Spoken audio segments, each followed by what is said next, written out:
우리 성탄절에 우리 가장 많이 듣는 말씀은 바로 예수님 오심의 사건이 하늘에는 영광이고 땅에는 기뻐하심을 입은 사람들 중에 평화로다라고 하는 말씀입니다. 즉 예수님 오심의 사건이 우리에게 샬롬, 평화에 대한 말씀이라는 거죠. 예수님이 오시는 것에 있는 이 평화의 본질은 죄와 사망으로 말미암아서 갇혀있는 우리들이 그리스도의 오심으로 말미암아서 예수님이 우리의 죄를 다 속죄해 주시는 구속의 사건이 일어나게 되어지므로 하나님과 우리 사이에 막혀 있었던 불화, 벽, 죄로 말미암아 있어서 단절된 관계가 온전히 다시 회복되어지는 그런 샬롬, 그런 평화입니다. 그래서 하나님을 모시게 되어지고 우리가 하나님과 함께 있고 하나님은 우리 속에 같이 거하시는 그러한 역사가 일어나는 것이 우리에게 주고자 하시는 하나님의 평화이죠. 더 나아가서 그 평화는 하나님과 우리와 함께하는 은혜로 끝나는 것이 아니라 우리가 사람과 함께 사는 우리 이웃들, 우리 형제들, 우리의 모든 사람들과 함께 적으로 원수로 살지 아니하고 정말 하나님의 은혜 안에서 같이 샬롬을 누리는 화해자로 살라고 하시는 그런 은혜가 임한다고 하는 것입니다. 여러분, 그래서 이 성탄절은 사실 어떻게 보면 온 인류에게 우리에게 평화의 소식이죠. 하나님이 평화를 선포하시는 말씀이고, 그리고 우리 자신이 나 자신과 내 자신의 내면과 더 나아가서는 다른 모든 이웃들과 화해하는 시간입니다. 그러니까 여러분, 성탄을 기다리는 사건은 우리들에게 하나님과 깊이 평화를 맺는 시간이어야 되고, 또 우리 이웃들과 우리가 깊이 평화를 만들어가는 그런 기다림의 시간이라고 하는 사실을 우리가 기억할 때 우리 이 의미가 중요하다고 볼 수가 있는 것입니다. 여러분, 그런데 어떻습니까? 우리 성탄절을 한 주간 남겨놓고 있는 지금 세상은 여전히 평화의 소식들이 넘쳐납니까?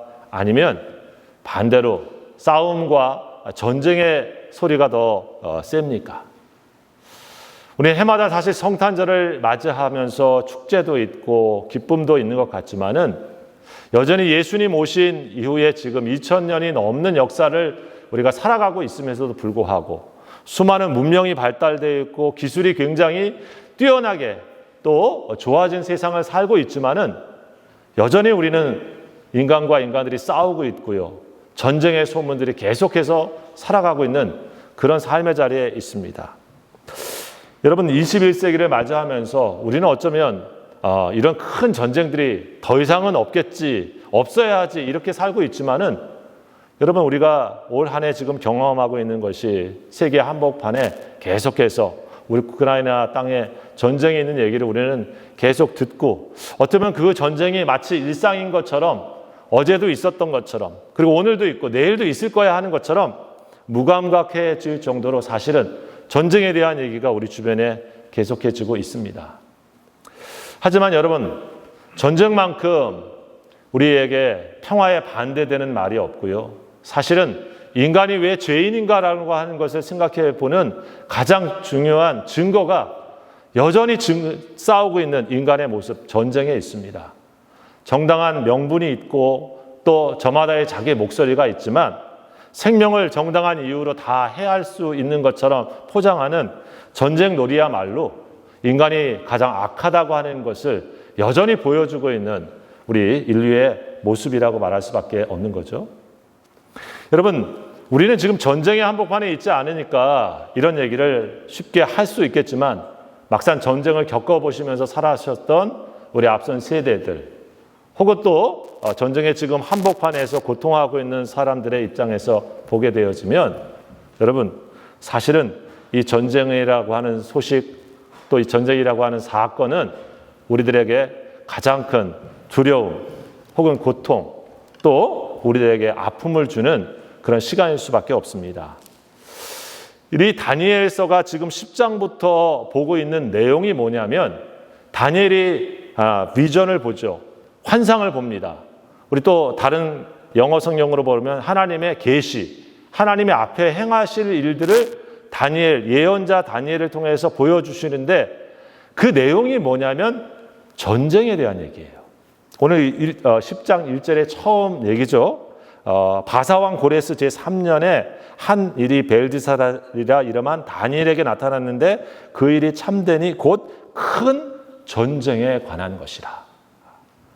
앞으로 있게 되어질 전쟁에 대한 것을 이 다니엘이 예언으로 받고 오늘 그 일을 통해서 일어나게 되어지는 일을 오늘 보고 있는 게 이 10장의 내용입니다.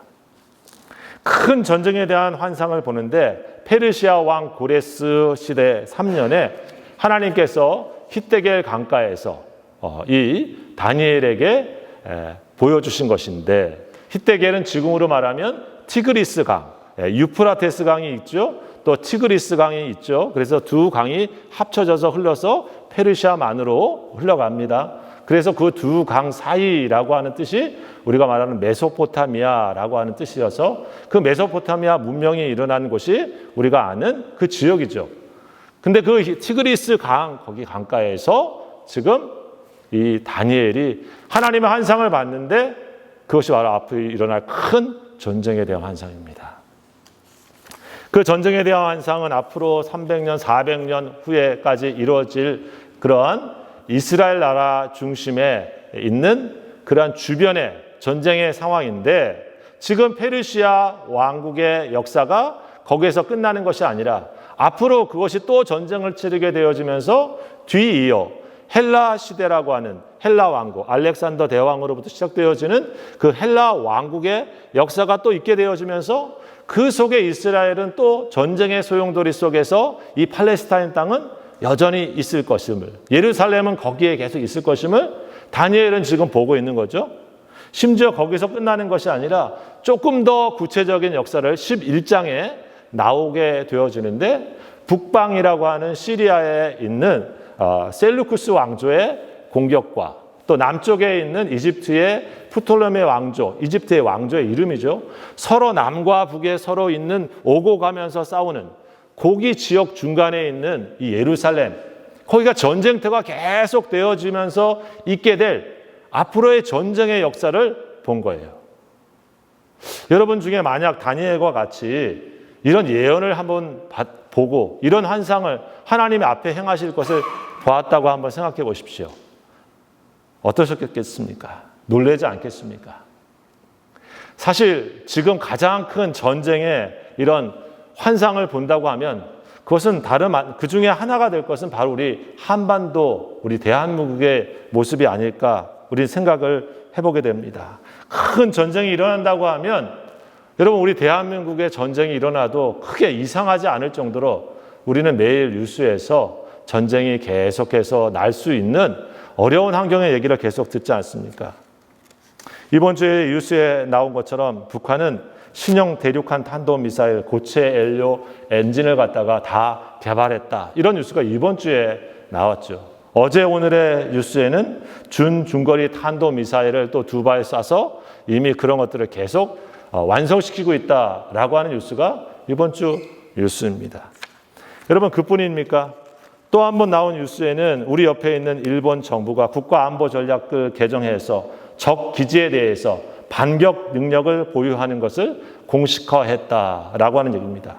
쉽게 말하면 자기 동맹국에 있는 나라가 공격을 받으면 자기가 공격을 받지 않아도 마치 내가 공격받은 것처럼 반격할 수 있다. 받았으니까. 그래서 공격할 수 있는 그런 거를 전략적으로 자기네들이 다 인정한 그런 내용으로 보도되고 있습니다. 한마디로 언제든지 전쟁이 일어나면 서로 이 한반도 땅에 전쟁터가 되어서 싸울 수 있는 것이죠. 미국은 더 말할 것도 없지 않습니까?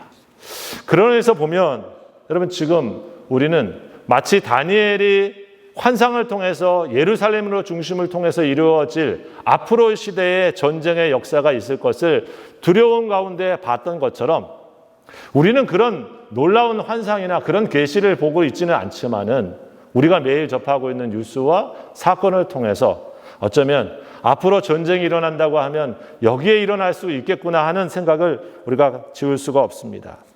서로 주변국들 간의 강대강으로 그리고 서로 언제든지 공격하면 나도 공격할 준비를 하고 있어 라고 하는 메시지를 보면서 네가 포기해야지 평화가 있어 라고 하는 그런 일방적인 서로 간의 얘기들이 계속되면서 여러분 우리 대한민국의 상황은 마치 지금 앞으로 이 다니엘이 보고 있는 예루살렘의 운명과 같이 어려운 지경에 있어 보입니다.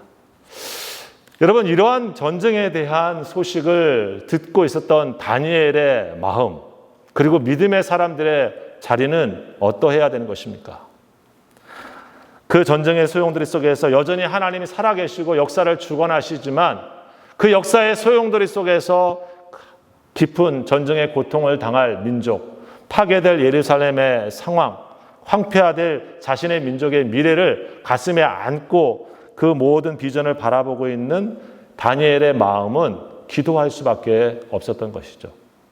앞의 일들을 바라보면서 하나님이 행하시고 하나님이 계획하신 역사의 일들을 바라보면서 그 중간에 서 있는 자신의 민족과 이 역사의 한복판에 서 있는 우리 민족이 하나님 앞에서 잘 하나님의 뜻대로 설 수 있도록 그 뜻을 깨닫고 기도하려고 하는 것이 오늘 다니엘의 모습입니다.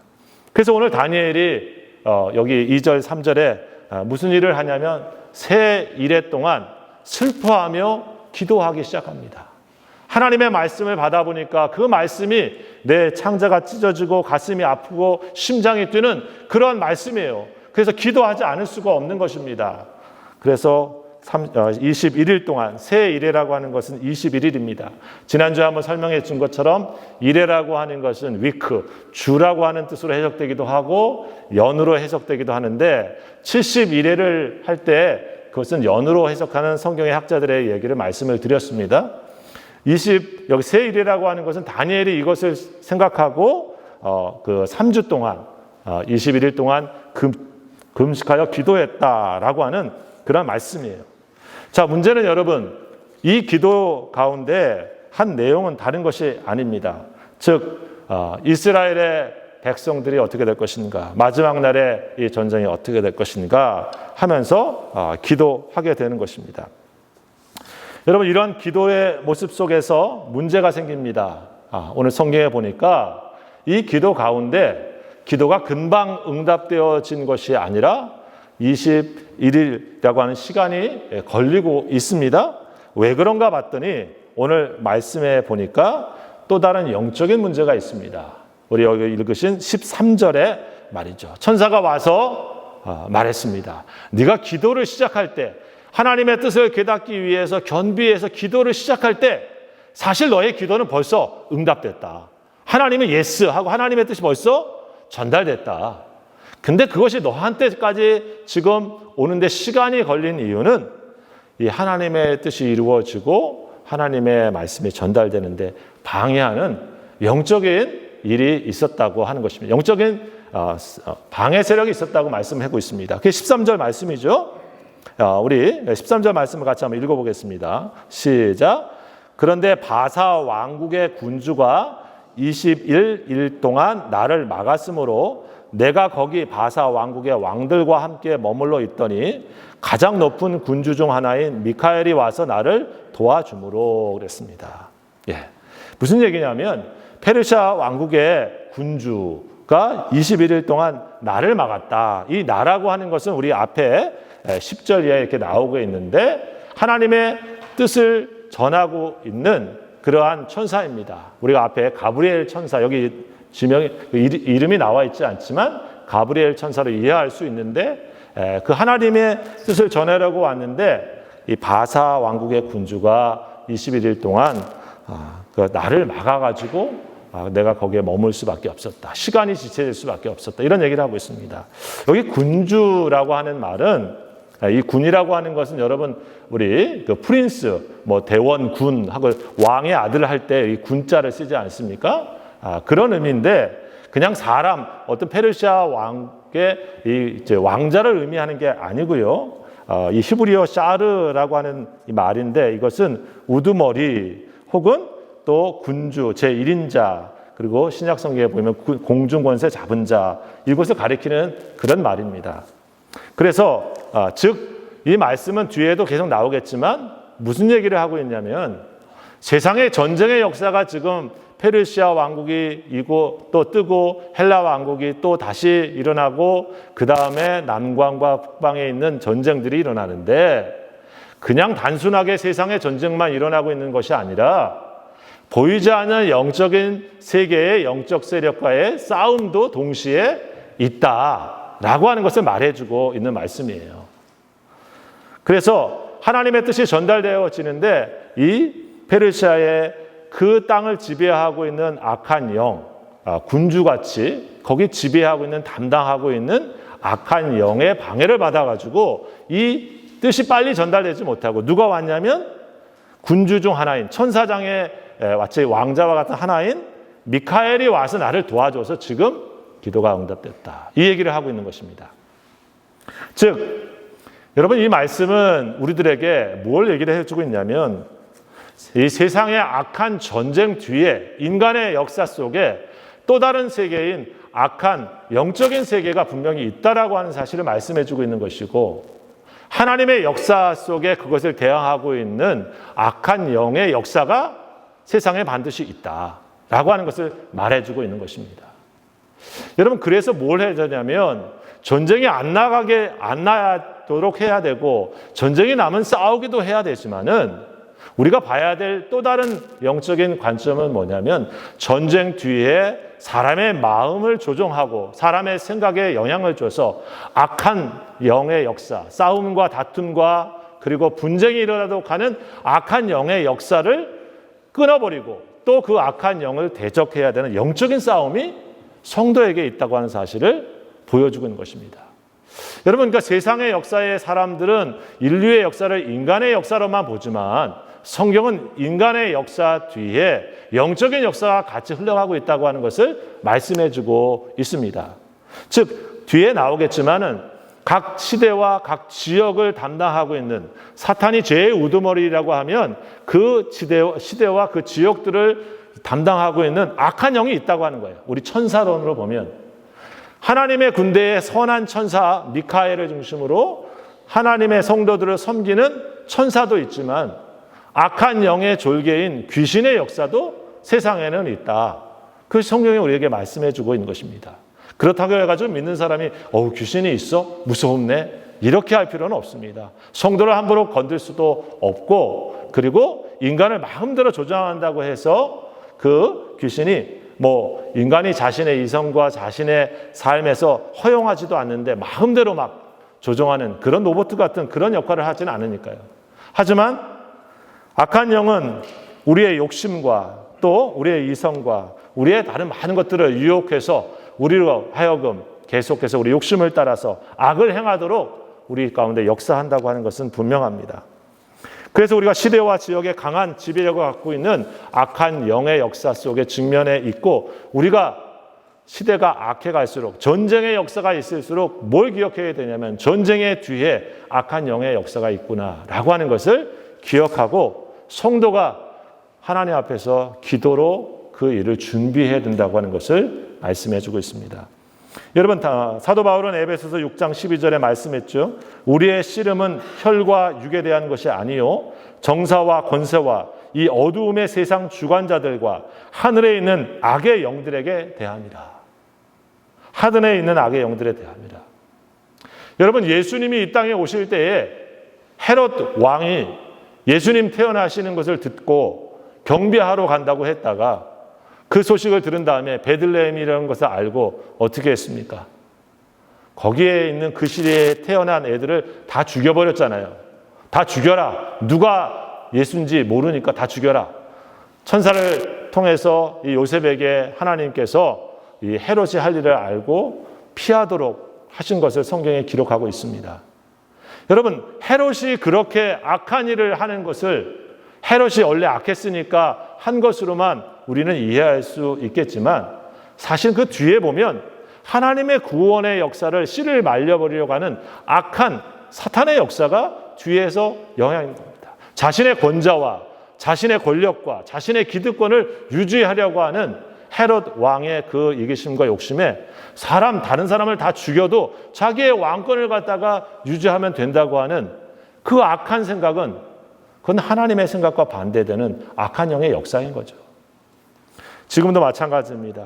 그래서 성도는 여러분 이 세상의 역사를 보면서 하나님의 뜻과 반대되는 전쟁, 그리고 사람의 생명을 죽이는 사건들, 그리고 악한 범죄의 세상들을 보면서 우리는 단순한 세상의 치안이 잘 되어야지 하는 정도로 끝나는 것이 아니라 도시를 위해서 우리가 기도해야 될 이유가 있는 거예요. 이곳에 하나님께서 다스려 주셔서 악한 영의 역사가 더 침범하지 않도록, 이 도시가 하나님의 보호하심 안에서 안전해지도록 도시를 위해서 기도해 주는 것, 그 성도가 지켜야 될 영적인 자세입니다. 나라를 위해서도 마찬가지죠. 지도자를 위해서 우리가 그들에게 하나님의 선한 역사가 계속해서 선한 역사에 순종해서 성령의 이끌림을 받을 수 있도록 그들이 알든 모르든 중보의 역사를 감당하는 것, 그것이 성도들이 해야 되는 믿음의 역할인 것입니다. 여러분, 우리 믿음의 사람들이 그래서 기도한다고 하는 것은 하나님의 귀한 사역을 감당하고 있는 중요한 일입니다.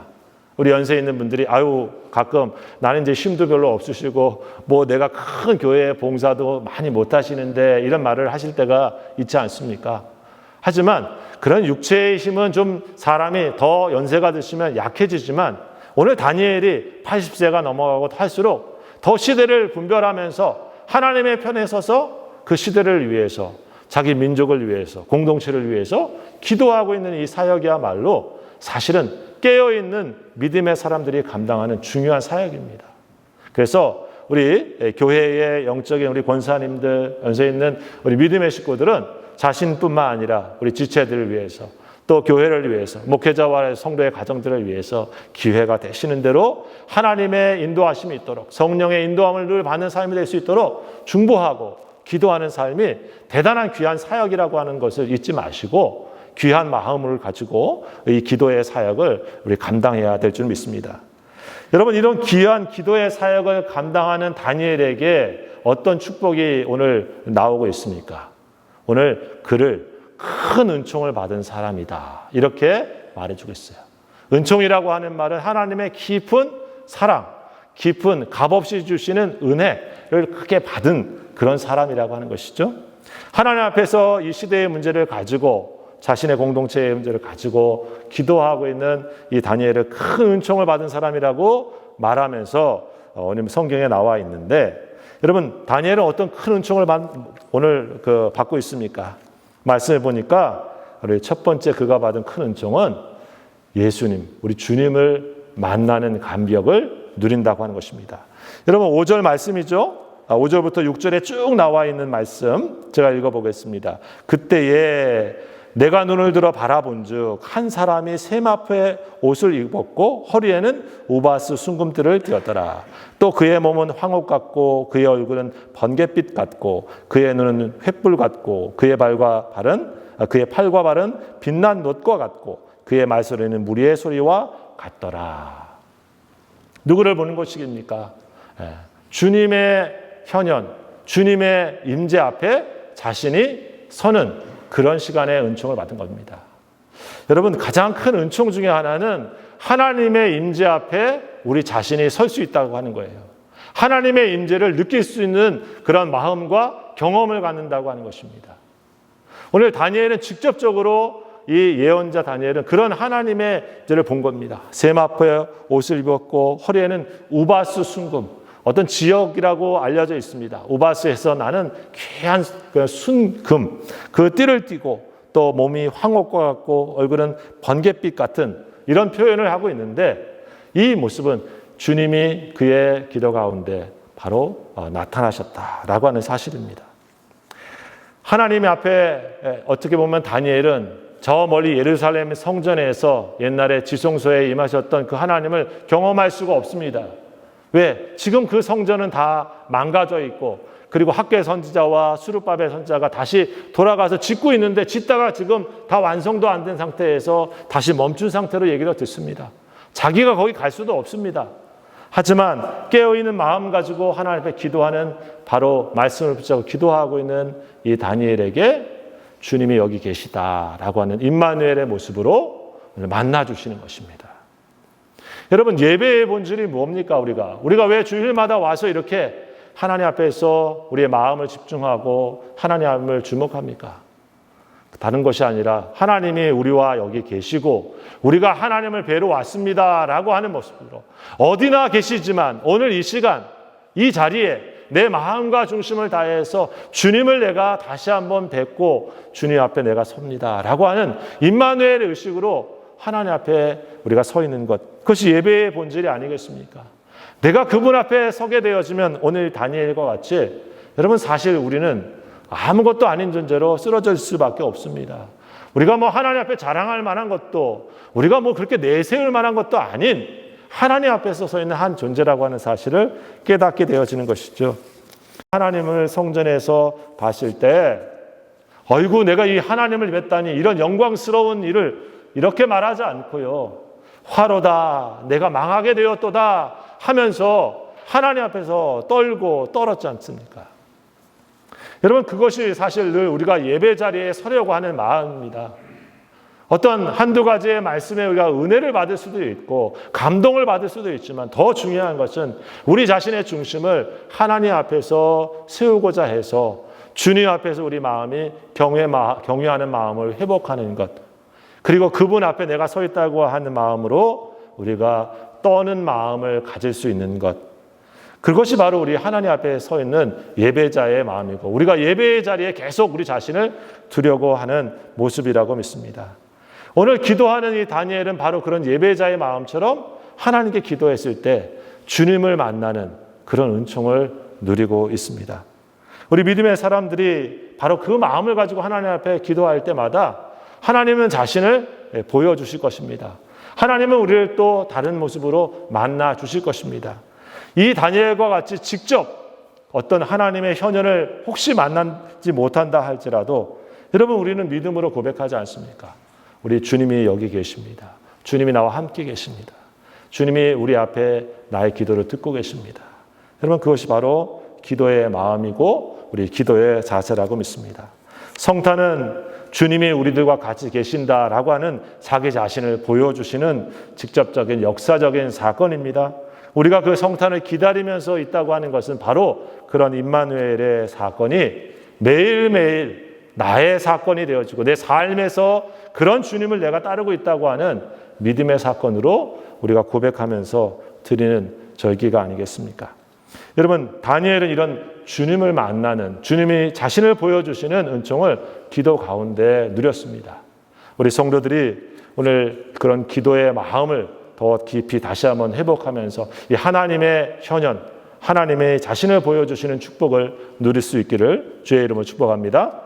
또 다른 축복은 또 무엇입니까? 큰 은총을 하셨는데 오늘 말씀해 보니까 주님이 이 다니엘을 만져주시는 축복을 오늘 또 누립니다. 하나님 앞에 어려울 때 기도하고 있는 이 다니엘에게 하나님 어떤 은총을 오늘 허락하고 계시냐면 주님이 그의 모습을 만져주세요. 오늘 10절에 보니까 그 말씀이죠. 같이 한번 읽어봅니다. 10절 11절 시작. 한 손이 있어 나를 어루만지기로 내가 떨었더니 그가 내 무릎과 손바닥이 땅에 닿게 일으키고 내게 이르되 큰 은총을 받은 사람 다니엘아 내가 내게 이르는 말을 깨닫고 일어서라 내가 내게 보내심을 받았니다 하더라 그가 내게 이 말을 한 후에 내가 떨며 일어서니. 이 10절 이하에 한 손이 있어 라고 하는 것은 천사로 이해합니다. 주님을 만났다고 하면 이 주님을 만난 후에 9절에 보면 이 다니엘은 너무 놀래가지고 떨어가지고 얼굴을 땅에 대고 깊이 잠들어 버립니다. 근데 누가 다시 찾아오냐면 하나님 보낸 천사가 이 다니엘에게 와서 한 손을 대가지고 자 꺼주십시오. 자,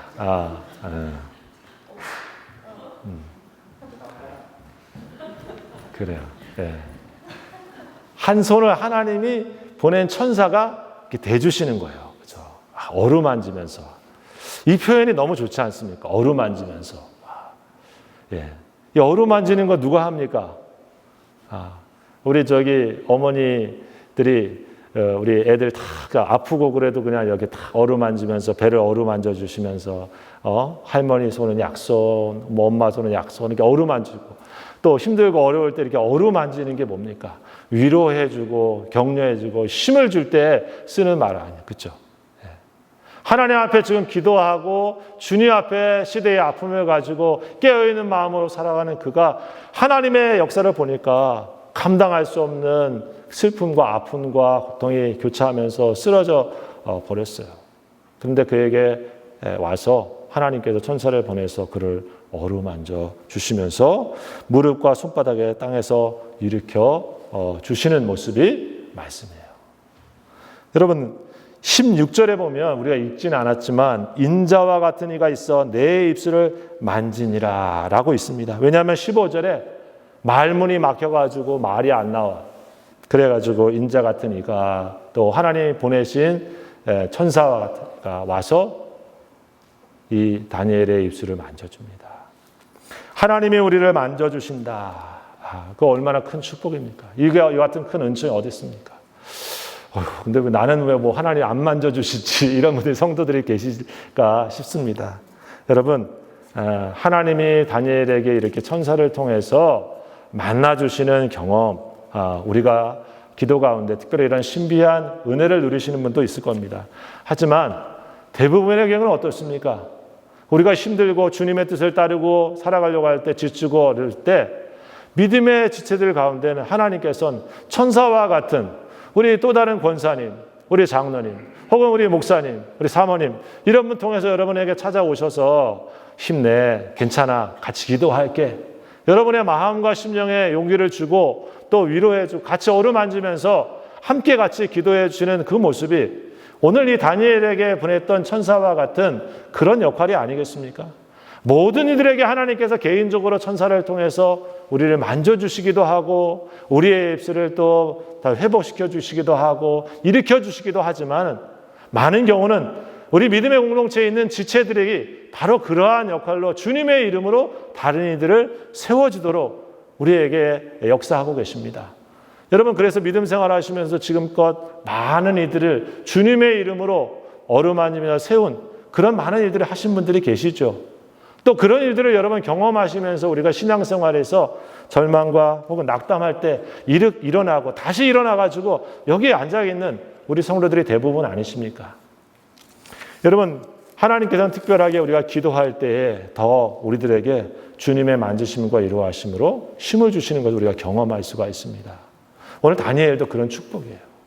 우리 성도들이 예배 가운데서 또 우리 공동체의 교제 가운데서 이런 하나님의 터치하심, 하나님이 나를 만져주고 계시는구나. 찬양 가운데 내 심령을 만져주고 계시는구나. 말씀 가운데 내 심령을 만져주시는구나. 내 삶을 하나님께서 지금 보듬어주고 계시는구나. 여러분 그것을 깨닫고 알고 감사하면서 하나님 앞에 살아갈 수 있는 사람이 복된 사람인 거죠. 그게 은총을 받은 사람이에요. 한 주간도 하나님 나를 보호해 주시고 만져주셔서 내가 여기 이렇게 잘 왔구나. 오늘 다니엘의 이 고백과 같이 나를 만져주셨구나. 알고 깨어있는 마음으로 살아가는 성도가 은총 안에 살아가는 성도인 줄 믿습니다. 여러분 그런 하나님의 만지심을 늘 느낄 수 있도록 내 심령이 하나님 앞에 깨어있는 심령 되도록 우리가 기도의 자리에 서 있어야 될 줄 믿습니다. 여러분 마지막으로 주신 하나님의 이 은총의 또 다른 사건은 뭐냐면 우리가 읽지는 않았지만 기도할 때 이 다니엘에게 하나님은 만져주심 이후에 더 말씀으로 힘을 주시는 그런 은총을 주고 계십니다. 여러분 성경 갖고 계시면 18절, 19절 말씀을 보면 이와 같습니다. 제가 있습니다. 또 사람의 모양 같은 것 하나가 나를 만지며 나를 강건하게 하여 이르되 큰 은총을 받은 사람이여 두려워하지 말라. 평안하라. 강건하라. 그가 이같이 내게 말하며 내가 곧 힘이 나서 이르되 내 주께서 나를 강건하게 하셨사오니 말씀하옵소서. 다니엘에게 주신 하나님의 큰 은총은 다른 것이 아니라 하나님의 말씀으로 시대가 어렵고 힘들고 네가 감당하고 살아가야 될 세상의 모습들이 큰 전쟁의 소용돌이 한복판에 있는 민족을 바라보면서 기도해야 되지만은 너는 평안해라. 왜? 하나님이 역사를 보여주셨다고 하는 것은 이 역사의 그런 모든 것에 역시 하나님이 살아계시고 섭리하고 계시다는 것을 네가 바라보고 붙잡으라 라고 하는 말씀이 아닙니까? 여러분 상황은 늘 변하는데 우리 자신은 늘 더 약해지는데 우리의 삶의 변화는 괜찮은 것 같다가도 파도가 일고 풍랑이 일어나는데 어떻게 매일 우리가 평안할 수 있겠습니까? 바뀌지 않는 하나님을 붙잡을 때만 여러분 우리는 그것 때문에 평안할 수 있는 거예요. 누가 미래를 다 안다고 불안해하지 않을 수 있습니까? 미래는 아무도 우리가 알 수도 없고 안다고 한들 내 뜻대로 할 수도 없는 것인데 여러분 우리가 그럼에도 평안할 수 있는 것은 지금 이 삶의 모습을 붙잡고 있는 하나님이 나와 함께 계시고 그 하나님 붙잡고 있기 때문에 평안해라.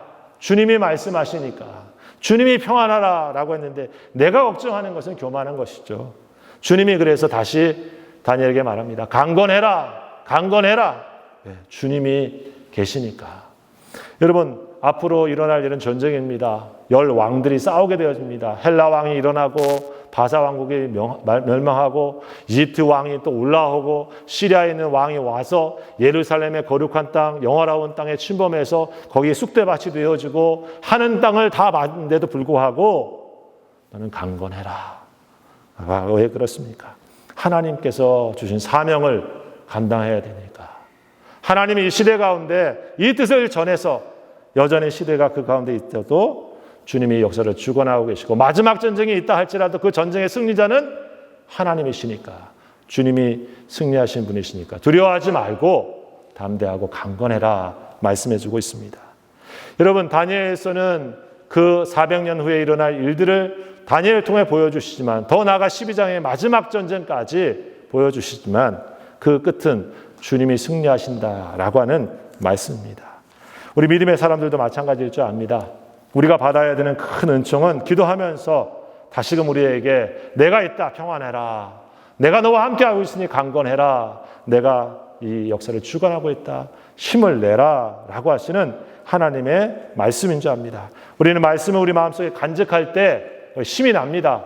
하나님의 말씀을 붙잡을 때 성도는 일어나서 삶의 자리에 환경을 뚫을 수 있는 능력과 은혜가 생기는 것입니다.